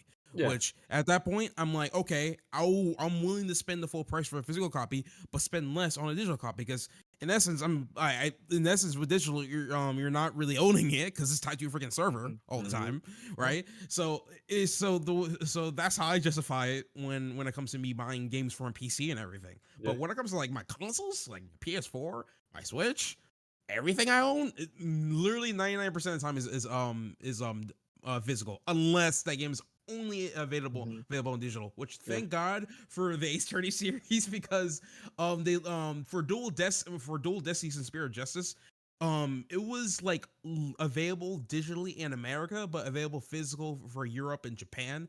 Now with the new trilogy coming out, they're actually putting out the physicals for all regions. I'm just like, great, wonderful. Now I'm seeing this monstrosity from Xbox. Like, why would you do this? Yeah. Stay ready. Listen, I'm pretty sure at this point they're just literally trying to like further push Game Pass. So me seeing this, I'm not as surprised as everyone else is, because like I think we saw this coming from a mile away, especially with the Xbox Series S. But like, well, the Xbox One. Remember, yeah, Xbox One was trying to push digital hard. I forgot and they had to about walk that. back. Remember the connect that didn't unconnect? Yeah, Yeah, pretty Like- much. But like, man, it's always on online. We just got to do our best. We just got to do our best. This is why I always support emulation 110%, because that's the only way to own a digital copy of a game. Own it, and you keep it. So and they're gonna start. Oh, go ahead. My bad. No, you go ahead. I was just gonna say they're gonna start doing what they're doing a lot of the games anyway. They're just giving us the disc, and the disc is basically hollow, and then everything is coming from the server anyway. So they've been weaning us for forever, and just like Ash was saying, they're gonna give us sales. It's more beneficial for them to give us digital, and then they can snatch it back and then give it to us again. It's It's sad to see. What are your thoughts, Fan? I mean, like when I saw the leak of the Xbox, I'm like, oh, it's the MacBook trash can like thing.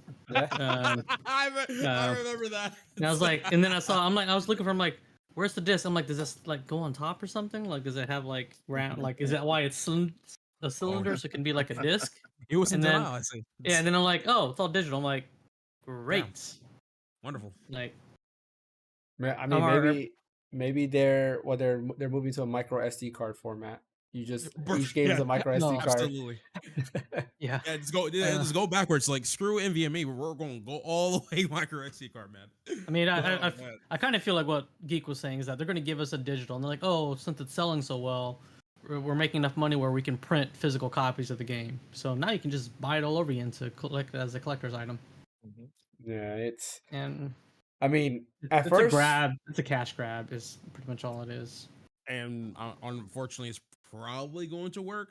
Yeah, they're saying, okay, so they're selling the same price as the original Xbox X. Yep. Xbox Series X. So, but it's 2 terabytes to make up for the fact that it's all digital.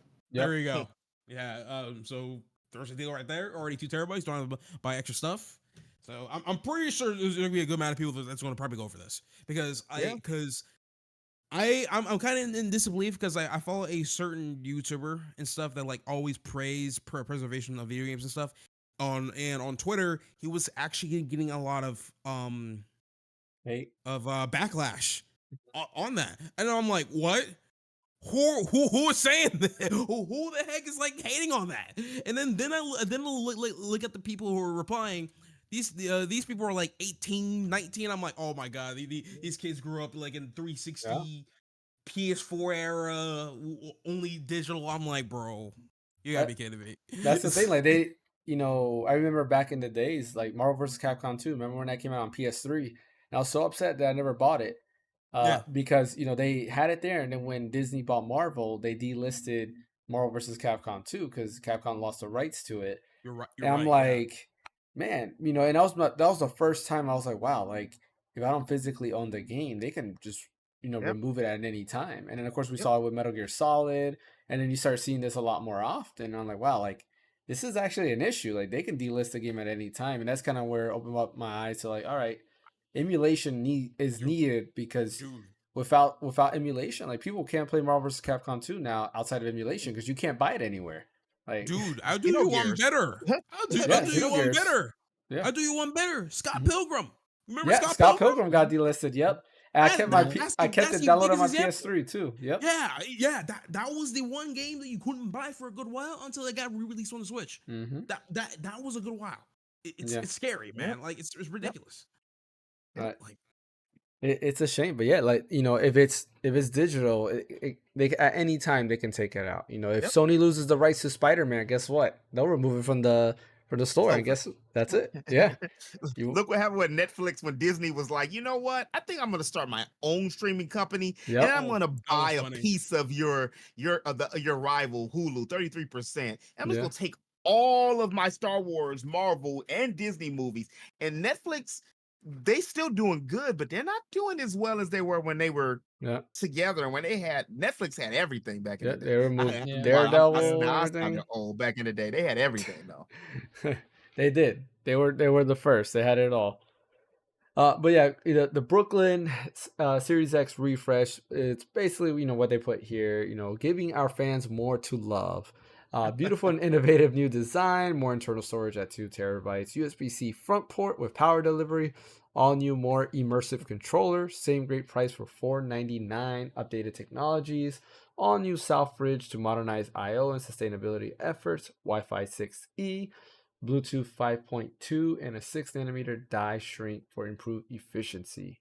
Reduced power supply power by 15%. New low power standby mode is 20% of 20%. And then increased use of PCR on housing to less than 30%, and then 100% recyclable packaging. And then the controller, I had the controller here somewhere. There we go.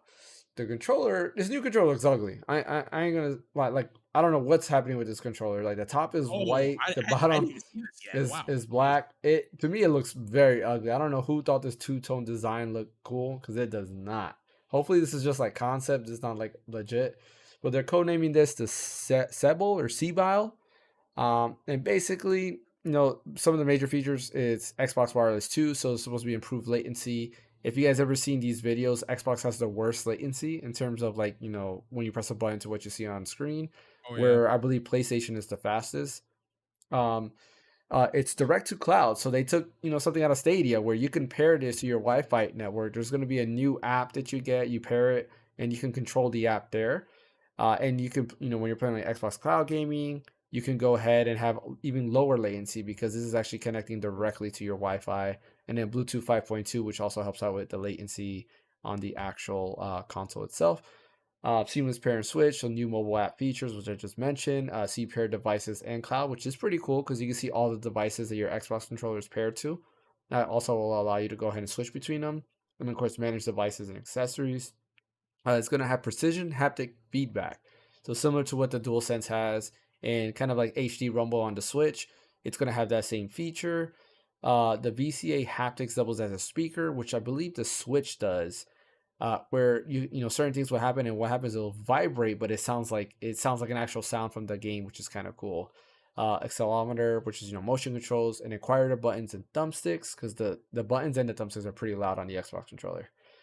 And then they're gonna have rechargeable and swappable battery. So it sounds like it's going to be probably kind of like the 8-bit Do controllers, where, if you ever had the 8-bit Do Pro 2 controller, which I don't have on me, it's downstairs, you can remove the battery on the back and you can put AA if you wanted to, or you can have the rechargeable batteries. So you can do either or, which is kind of cool. That's dope. Recycle material and less resin, repair and disassembly, which we already know that the Xbox is trying to go ahead and, make it easier to repair your controllers. Durable and reliable, so new modular thumbsticks, improved longevity, continued build improvements. I assume that's just to kind of like help out with drift. And then a new feature, lift to wake. They have that under Engage and Delight. So I assume like you lift up the controller, it will turn on your Xbox right away, which I'm not sure how I'm feeling about that, because I have kids, and if they pick up my controller, is my Xbox going to turn on? Exactly. That's a useless feature to me. I don't know. Yep. And then it says familiar Xbox feel, so same ergonomics as Merlin, same layout and activation forces, and so forth. And then, what else came out on the leak? We got right here, Bethesda leak. So this is from ZeniMax, and this was what they were forecasting. There's some pretty big names here.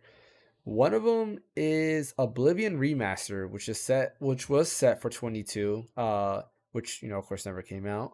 But they had Oblivion Remastered. The Indiana Jones game was supposed to come out in 22. And we still haven't seen anything about this Indiana Jones game. Project Hibiki. I don't know what Project Hibiki is, but it sounds like it's like a new game. They have Project Platinum, which sounds like maybe... when I heard Project Platinum, I was thinking of Scalebound. Like... Is this, because remember, Scalebound was talked about a while back, and Phil Spencer was like, yeah, we would like to work with Platinum Games again. So if they bring back, because the reason I bought an Xbox One was for Scalebound. I saw that, I was like, oh, this is dope. I gotta get it. That's the reason I didn't get one. That's the reason why I don't have an Xbox now. They don't have, they don't have what I want. Yep. Which is produce, like Majin Buu told Gotenks and Go and Trunks. Produce. Give me RPGs. The president stopped saying you don't like Japanese stuff and then changing your mind. Stop being hot and cold, bro. Yep. Forget your personal opinions. This is a business. And you see your competitors, they have American games and Japanese games. Show me the games. I was going to buy an Xbox Series X, Y, Z, whatever they want to call it. That was dumb. They should have said X. Whatever. But because I didn't like the way the PlayStation 5 looks. But then I got mine last year when they had the state of Square Enix, not the state of Sony, you know, the state of play. It was the state of Square Enix, and they dropped 6 or 7 games. I was like, well, the die is cast. The heart of the cards are here. I'm getting a PlayStation. I waited for you, Xbox. I waited. I was loyal. I was saving all my love for you, and you let me down again. I got the 360 before the PlayStation 3. Why? The RPGs. I ditched the 360 for the PlayStation 3. Why? The RPGs. They didn't have the games I want. You buy the systems for the games you want, and that's why their system is number 3. Again. Shout out to White Knight Chronicles 2. Over. White Knight Chronicles 2, baby, by the PS3. It's a great game. It's a great game. Love that game. Mini tangent. Another game you can't play if you don't have the disc, because you know PlayStation Network shut down, so you can't, or PS3 version at least is shut down, so you can't play it if you don't have the disc. You were gonna say something, Ash?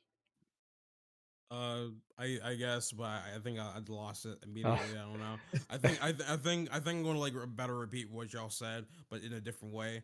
Listen, companies, if you legit don't want piracy anymore, just put them on your storefront or just re-release them in disc form.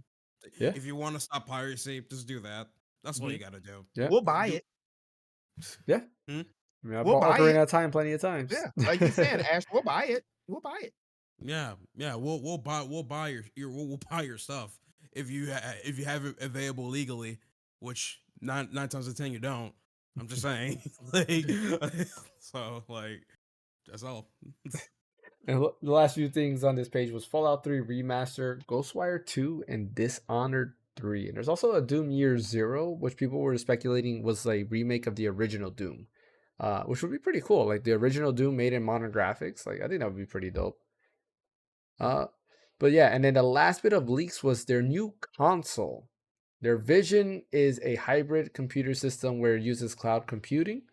They kind of go over the specs here. You're using Zen 6, ARM64, and then GPU co-designed with AMD or licensed AMD IP Navi 5. Graphics, next-gen DirectX ray tracing, dynamic global illumination, ML-based super resolution, which is upscaling techniques, which unfortunately it seems like everything's going in that way. And then it says lacking thin OS for $99 consumer or handheld devices, which is kind of interesting. There's a lot of things that were in this leak. Their new system is cloud hybrid games, immersive games in that platform, which is actually they're scheduling it for 2028, which is only almost 4 years away now. Again, it more than likely will be all digital. No physical disk or anything like that, especially if it's cloud computing, because then what's this going to do? If servers shut down and it's cloud computing, like that's it. You can't play the game. Pretty much. But yeah, and all of this, to top it off, was leaked by Microsoft themselves. Nobody else but Microsoft did this, which is funny. It's all their fault. And all that happened on their watch. So yeah, sad news.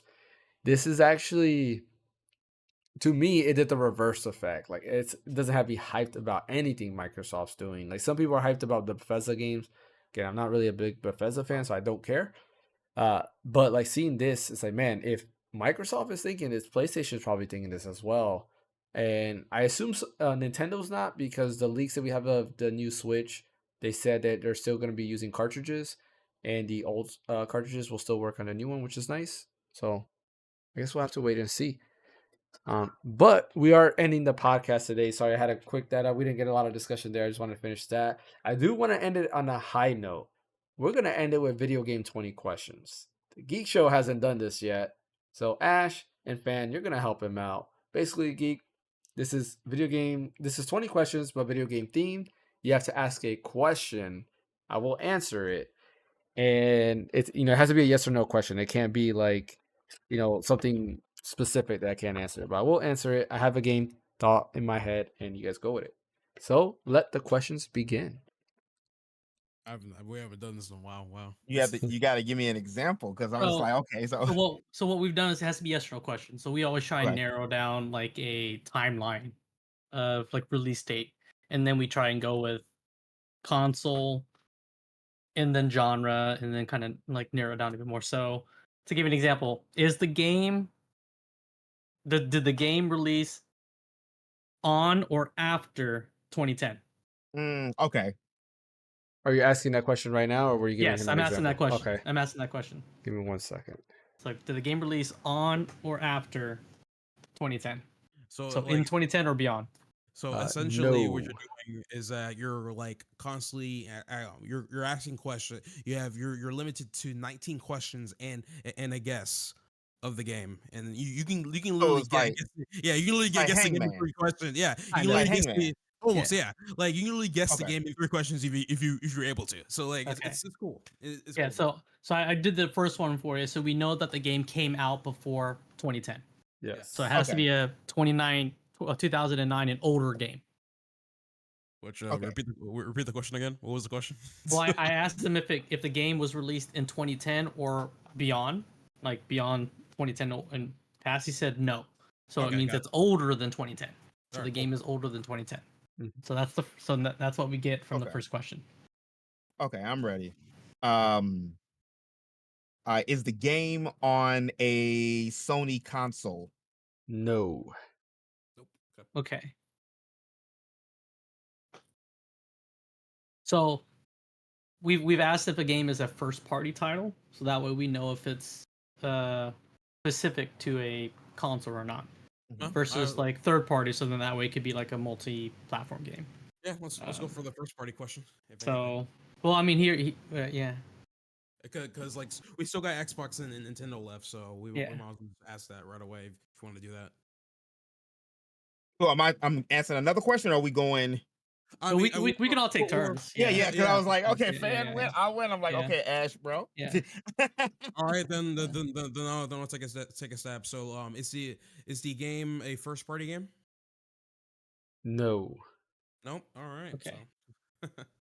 Okay, so we know it's probably an IP that's available and that's not specific to one console. Exactly. Okay. Honestly, I do like the new system. Well, why not we just take turns asking questions instead of discussing? I think that'll go way faster, in my opinion. Did the game come out before 2000? No. Okay, so we know it came out between 2000 and 2010. So we brought it down within a decade. Is the game an RPG? Yes. Okay. All right. And that's question number 5. Forgot you were taking score on the questions. Okay. Yeah, he's gonna keep track. Yeah. Cool. I gotta narrow it down. We gotta narrow down the generation of consoles. Well, we know it's the genre. So. And it's not on PlayStation. We know it's not on PlayStation. It's between 2000 and 2010. Yeah. And it's not a first-party title, so it's not like from Nintendo or from Microsoft. It's probably from like a third studio that released it. Most likely,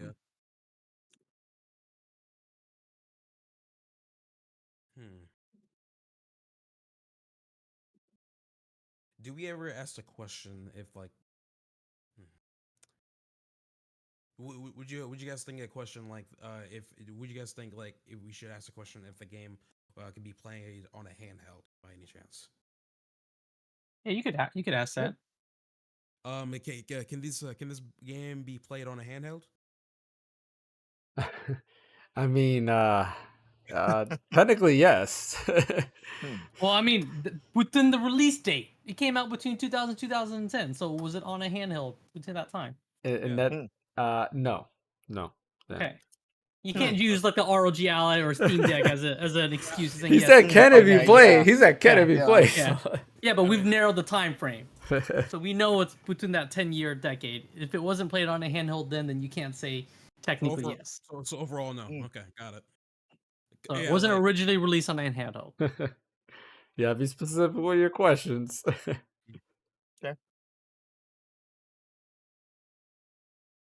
All right. Were you asking that question? Were you asking, was it originally released on a handle? Were you asking that or no? No. Oh, okay. No. Oh, okay. No. I'm thinking. So we know it's RPG. We know it's not Sony.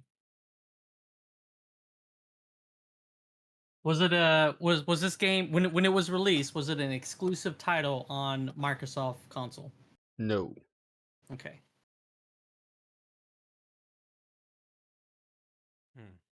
Is So this game Earthbound? If you answer, so if you guess the game is over. If you guess the game is the wrong game, it's over. Wait, you gotta let me know. You can't strike me. You don't tell me what to strike. See, I'm just gonna jump right at it. I wasn't going. I don't think it's Earthbound because between 2000 and 2010, and Earthbound 3, which is another 3, was only released on a handheld. I just wanted to take a stab at it. I was gonna say something else, but then I realized it was on Sony, so I was like, no, I can't use that. My leg. I had to, man. Sometimes you gotta swing. No, you're good. You're good. I mean, if you want to narrow down the console, like because we know it's from 2000 and 2010, right? So if it didn't come out on Microsoft, then we know it's not the Xbox or the 360, right? So if you want to was it an N64? Was it released on the N64? Yeah, I just want to take a shot, and I just want to throw a shot at it, see. But now I know that I can't say the name. I mean, you could ask if it's part of the Earthbound series. Yeah, but it's not first party though. Yeah, Earthbound I forgot about that. Yeah, it's first party. Or you want to have, I mean, kind of second, baby mama. They kind of, they. Yeah. All right. Now I'm really thinking a little bit. All right. What you're gonna ask your question, Geek? Since that Earthbound was kind of tossed out the window. Huh? Go ahead and ask another one. Yeah. Let's see. Oh, I was gonna ask. Is the game of Final Fantasy in the series? Like if it's in the Final Fantasy series? Yeah, is it a game in the Final Fantasy series? Yeah. No. Okay. But the reason why I backtracked is I was like, well, 2010. I've thought about them. Yeah. James, can you go over all the questions that we ask? Yeah. So, did the game release on or after 2010? No. Is it on Sony console? No. Is it a first party game? No. Did it come out before 2000? No. Did it come out, or is it an RPG? Yes. Is it a handheld game? No.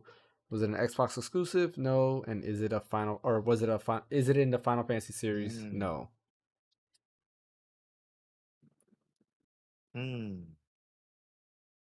What was the Xbox question, James? Is it an Xbox exclusive?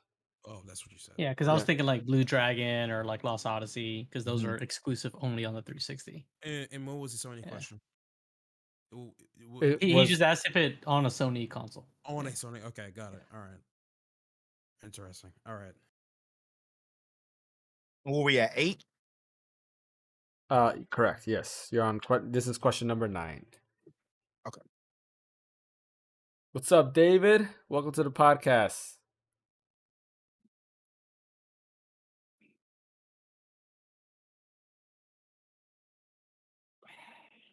Who's next? Ash? Yeah. I mean, I would say you guys discuss it between each other because. I thought it was a good idea to keep going to make it faster. I don't know, but I'm just the reason why I asked is because one of the questions was wasn't there something exclusive? So it's not exclusive, but that doesn't mean that it can't be on that console. So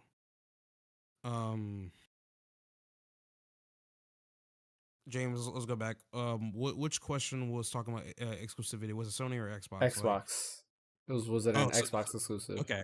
Yeah, I'm gonna keep losing my memory. All right, cool. Okay, so it wasn't exclusive Xbox, but that doesn't mean that It never came out on Xbox, correct? 20, That's why I was thinking like Blue Dragon or Lost Odyssey because those were exclusive to Xbox during that time. Yeah. Infinite Undiscovery also. I'm trying to like remember like actual Tales of Vesperia was around that time. It is RPG, so I mean it's a pretty wide genre. Okay. To be more specific, if we're talking about that time frame, I would like rule out Tales of Vesperia because Vesperia got localized to the West only on Xbox for a good while and stuff. Mm-hmm. So if you just want to ask if it's in the Tales series, then that will knock out every single Tales game. Like Tales of Symphonia, like all the like Tales games would be knocked out. But that's the only Tales game I can think of around that time was Tales of Symphonia. And I don't even know if it came out within 2010.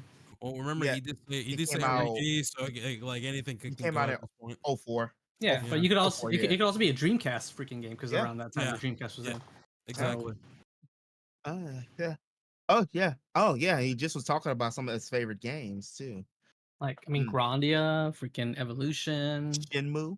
Yep. Do you want to ask if it's came out on the Sega Dreamcast or Sega console? Sure. Did it ever came out on the Sega Dreamcast? No. Okay.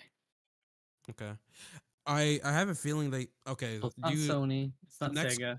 The next question I want to propose is like, did he ever mention this game at all in the podcast? So we can further narrow it down. Like today, or today. Okay. Yeah, that would help a lot. Actually. Okay. Yeah. All right. Well, I'll ask that. Has this game been mentioned during this podcast? No. There you go. See. Okay. Right. So, I mean, so we know it's not Dreamcast. We know it's not Sony. So no PS1, PS2, because that knocks that out. We know it's not exclusive to Xbox. So it could be multi-platform where it's available on Xbox and other consoles. Okay, but he asked if it came out on Sony, which means it was that would mean it would have never been on Sony. Right? That's true. Yeah. So it can't be multi-platform, but it's probably not exclusive. So it's either gonna be gotta be some Nintendo or okay. Let me because this might matter. Let me narrow it down. Okay. What are you gonna ask? Are you gonna ask if it was 64? I'm gonna ask if it's a JRPG. Sure, go for it. Because they're different. Yeah, definitely. And he could play the card and say, well, technically, there's like a Skyrim and then there's a Dragon Quest. I think that's the first mistake we did is that we chose like a broader category, which is RPG to begin with. Yeah. So yeah. I say go for that question if anything. Okay. Is the game a JRPG? Yes. There you go. Okay. Now it's further narrow. Great. And that's what, level 11, right? Yep. Okay. So we got here. Okay. All right. Now we can think about all the Dragon Quest. Not really. Now. Well, I mean, if it's a JRPG, actually, wasn't exclusive to Xbox. What other JRPGs between 2000 and 2009? The last story dropped on Nintendo, Miss Walker. This is a great game, actually. Oh, the last story wasn't that on the Wii, right? That was on the Wii. Yeah, I forgot about that one. Yeah, I gotta play that one. Because 2000 to 2009, that's like beginning of GameCube into Wii. Yeah. Or no, GameCube Wii era. Mm-hmm. Oh, we should have asked and like too. Towards the end of life of N64, possibly too. But that's like very like pushing it. Yeah, that's what because I was thinking about because they came out 2009, 2010 in Japan, didn't it? But we didn't get it in the States until 12 or 13. something like that with Which Project game? Rainfall, like Oh yeah, with the Well, last story, Pandora's Tower. when we play this game, it's a U.S. release base. Okay, US, yeah, just so you know. Okay, yeah, okay. Well, that helps a lot then too. Okay. Yeah.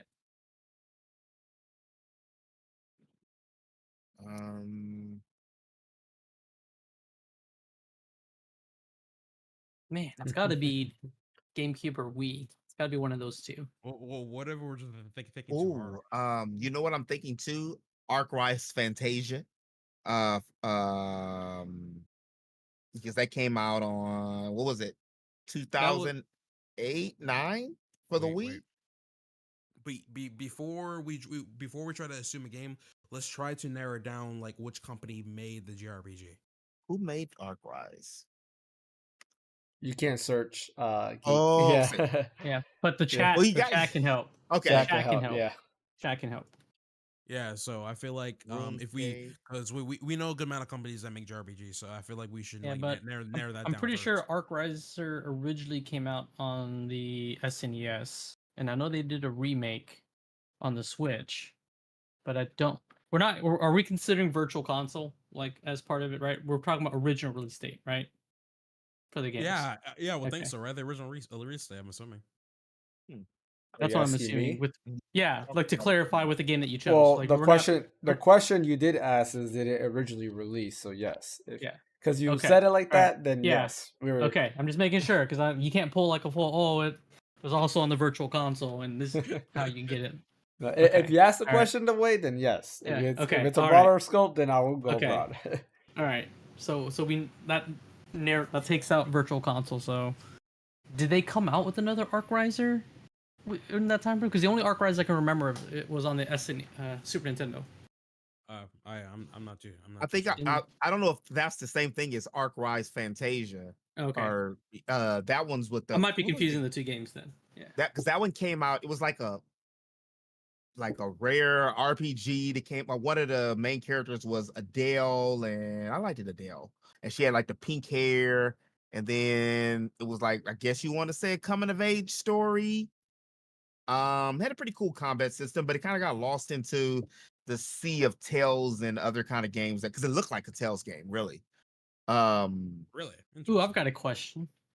Ooh, like we could ask him if he saw one of these games on one of your channels. Yeah, more like on his channel.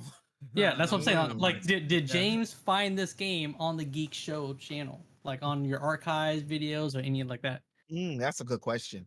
That's one that's a good question. Do you guys want to go for that? Because I mean, it's 2v1. If both of you guys agree, then you might as well ask the question. So that, or I mean, we can narrow down the console or the developer more. I would say let's go for developer first, so that way we know which games to look at, if anything. That can be kind of tough too, though, because that's a lot of that's Atlas, that's Square Enix, that's Capcom, that's Bandai Namco, Miss Walker, Konami. That's why I think if we narrow down the console, we can kind of zero in on the game. Well, so like we can with Atlas. Atlas is like mostly like Atrion Odyssey on the DS, and then you have Persona 3 and Persona 4 around there as well. If we want to consider those, like the thing is, but he did say no, that it didn't come out on a Sony console, right? So he said true. Yeah, so and no handheld. Yeah, so both Atrion Odyssey and Persona are out of the question. So, but yeah. I say I would say we go with the with console. That would help it a lot too. I say that because we know it's a JRPG. We know it didn't come out on Sony. We know that it's between 2000 and 2009. We know it's not a handheld. No, it's not exclusive to Xbox or Microsoft. And it's not exclusive to Xbox. So I would say we go with the console. Okay. Do you want to pick Wii or GameCube? Because those are our two other choices. I would actually. Ooh. Damn. if we go the Nintendo route, then or just this name Nintendo or Xbox, we might get a better understanding of what it is. Because the bad thing about it is Xbox, I mean, unless it's like it's what less than 10 JRPGs, isn't it? It's like Last Remnant, Infinite on Discovery, Blue Dragon, Lost Odyssey. Yeah, that's all I was saying. Like Tales of Vesperia. but those were exclusives, weren't they? Those were exclusives of an Xbox. Like all But Lost Odyssey and Blue Dragon were exclusive to the Xbox, Yeah, and the only other Blue Dragon game came out on a handheld. It was on Yeah. the 3DS, so that knocks those out. Last Remnant came out on the Switch later. Yeah, and I said original release. So it has to be between 2000 and 2009. So it can't be like a re-release later down the line. The only one would be Infinite on Discovery then, but that was, but it's not. That was an exclusive. I would say I just ask it whether which console it's on. Yeah. Just I'm thinking GameCube. I'll roll with it.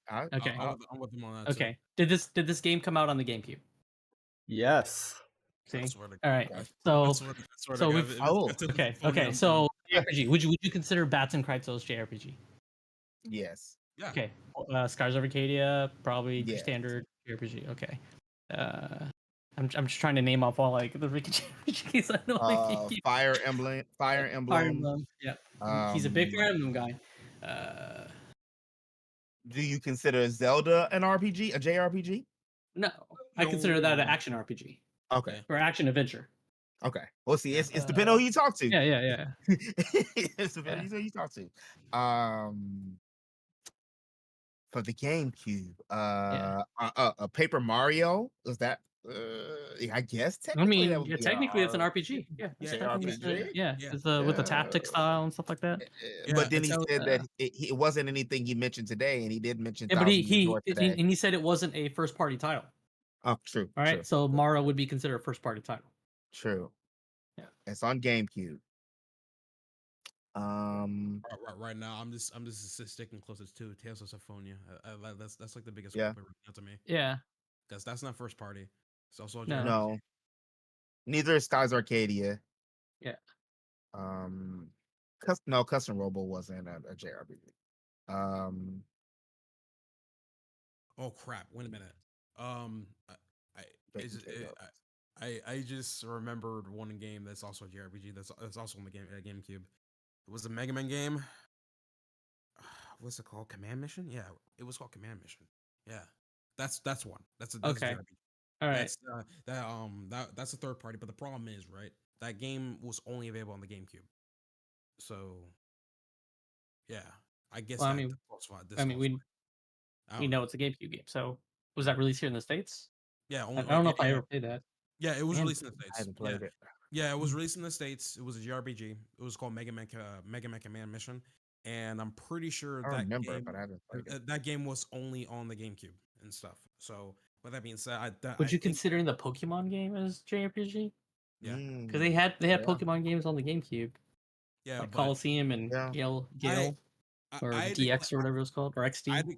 I honestly declared it as first party though. That's the thing. Yeah, that's true too. Yeah, that would be considered first party. Yeah, so I'm trying to think. The GameCube had some games, but when you put the microscope on it, like it was like the magnifying glass. We're like, okay. Well, it can't be Scars of Arcadia then, because Scars of Arcadia came out on the Dreamcast. All right, so that's true. And we asked if it came out on Sega Dreamcast, and he said no. Yeah, so that takes that out. So the thing is, we all know it's on the GameCube, right? So all we know it's a JRPG. All we gotta do from there is, again, this is trying to narrow down the developers. Okay, all right. So who made Tales of Symphonia? Because we could ask if it came out was part of the Tales series. Namco. That's Bandai Namco. Yeah. Okay. So do you want to ask if it's a Bandai Namco game? Sure. Okay. Yeah. Is it a Bandai Namco game? Yes. Okay. All right. So here's my other question: is it part of the Tales series? No. Oh, okay. That's fair. What's the GameCube game, though? There's a lot of Namco. Yeah. They're behind a lot of stuff, so I know it wasn't going to be too easy. So All right, David, help us out, man. Help us out. All right, no. All right, we're getting closer. It's just the problem is. Crap. Oh, I remember Lost Kingdoms. What Namco game did I? What JRPG Namco game did I play on the GameCube? That's the real question. What the heck? I now need to look further. Did I miss something? Well, thankfully, it's not Mega Man. Well, we already said. Bait and Kato's. Yeah, and I think that was Bandai Namco too. Yeah, that is. Yeah, and that is. What are we on? Number 14 question? What many number are we on? You are. This will be question number 15 that you're on. Okay. So, I want to ask this question. All right. Does the game incorporate card battles? Yes. As its mechanics. It is Baten Kaitos. Now we just got to figure out if it's one or two. Wait, before you hop in, so there's two of them, right? So yes, there's two of them. Now I got to figure out if it's one or two. All right, let's ask him. Just directly. Okay. Is it part of the Baten Kaitos series? Yes. Okay. Okay, cool. All right. Cool. Is it the first in the series?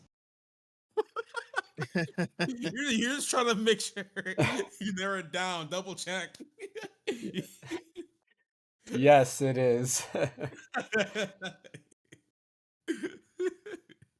Go ahead. Do the honors, geek. Do the honors. Yeah. Is the game Baten Kaitos? Number 1, the first one. I'll let that pass. Is Baten Kaitos Eternal Wings and the Lost Ocean is the actual title. And I think for future games, we're gonna eliminate the question, is it the first in the series? Because I feel like that's like a cheating question. You do that. You do that too, James. Yeah, you do that too. I know, but I'm saying I've been thinking about it. I was like, man, that's like cheating. We'll do something else. Like you got to describe something. But yes, Baten Kaitos originally released on the GameCube by published by Bandai Namco, developed by Monolith Soft. And it's a JRPG with card mechanics. Really a game I haven't played, but I've heard good things about it. Definitely want to get it. Hopefully sooner rather than later. The remaster's coming out. I will mention this. The game that you were mentioning, fan, ActRaiser, totally different game from ArcRise Fantasia. Okay. Yeah, you were saying ArcRaiser, it's ActRaiser, totally different game. ArcRise Fantasia is an amazing game. The artist is the same artist who did the anime Eureka 7. So you ever watch Eureka 7? Yeah. Eureka 7? Yeah. So ArcRise is good. Same artist. Yeah, it's a really cool combat system. Like the character designs are amazing. ArcRise Fantasia. Okay. Yep. ArcRise Fantasia. Fantasia. I was thinking ArcRaiser. Okay. Yeah, it's ActRaiser, the game that you're thinking of. ACT, Act and Razor. The shooter, right? No, it's a side scroller like hack and slash. It's a side scroller, but it's a side scroller, but it has kind of farming mechanics where you can kind of build your area and stuff like that. Yeah. I was gonna buy the remaster on Switch because it looked really cool. Apparently, I remember playing it on the SNES. Say it again. Apparently, it's already available right now. What? The Baten Kaitos remaster? Yeah. Yeah, came out last week. Yeah. Oh crap! Okay, I might pick this up. But yeah, I mean, if you're gonna buy it, might as well for physical. So real quick, I'm gonna share my. I'm gonna wait. I'm gonna share my screen so you guys can actually see ArcRise Fantasia, real quick. So if you guys want to go ahead and see that real quick. Sure. So this is the art style. Like you can see the characters there. Wow, that does remind me of Eureka 7. Holy crap! It's just the way the designs are. That's crazy. Yep, literally, it's that's and it does give me some Tales vibes a little bit too. Yeah, this game pissed the me gameplay off. It's not in a great way. The gameplay was there, but like Geek said, it was kind of lost between because it came out around the same time that everybody was focused on Operation Rainfall to get Xenoblade Chronicles, Pandora's Tower, and the last story over, which kind of sucks. But I remember I was so obsessed with this game and I was so broke, so I couldn't play. To this day, I still haven't played it, but I watched a full gameplay playthrough on YouTube because that was the only way I can experience it. And I was like, man, for the longest time, I want to get it's cool. The battle system is actually really unique.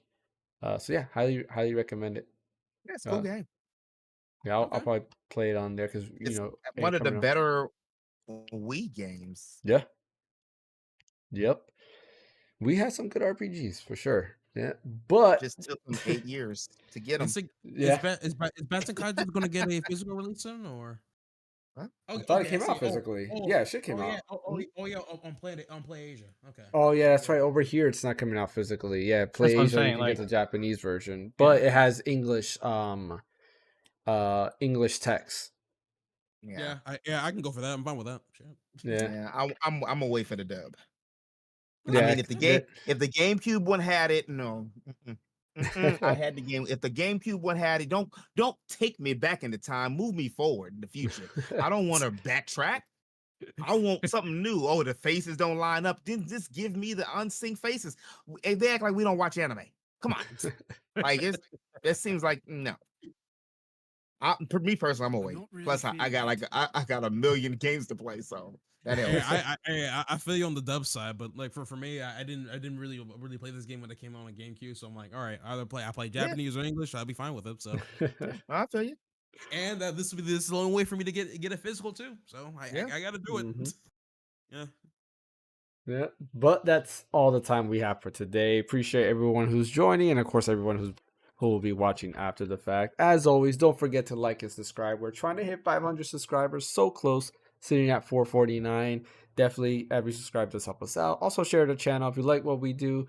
Definitely go ahead and share the channel. That does help us out a lot, as well as follow Phaneckswhy on his channel and the Geek Show on his channel. Let's go ahead and start with the outros. Ash, where can I catch you at? You can catch me at AstroStream on YouTube. So I haven't uploaded anything for 3 months, but hey, I'm trucking along, I guess. I don't know. So, yeah. What about you, Fan? Yeah, you guys can catch me on Twitch and YouTube at Phaneckswhy. What about you, Geek? You guys can catch me at Twitch. I don't know why I was saying it like that. Twitch, YouTube, Instagram, X, pretty much everywhere under The Geek Show. Awesome. And as always, you can catch me here, right here at the Random Encounter, where we do videos at least twice a week. Try to do twice a week, but I guarantee you at least one video a week. And of course, we do some live streaming as well. Every Wednesday and Friday, we might be changing that Friday to Thursday to finish up Crystal Chronicles. And of course, every Sunday with the podcast, where you can catch the four of us talking about video game news. My name is James from the Random Encounter. Thank you, Ash. Thank you, Geek. Thank you, Fan. We'll catch you guys next time. See you later.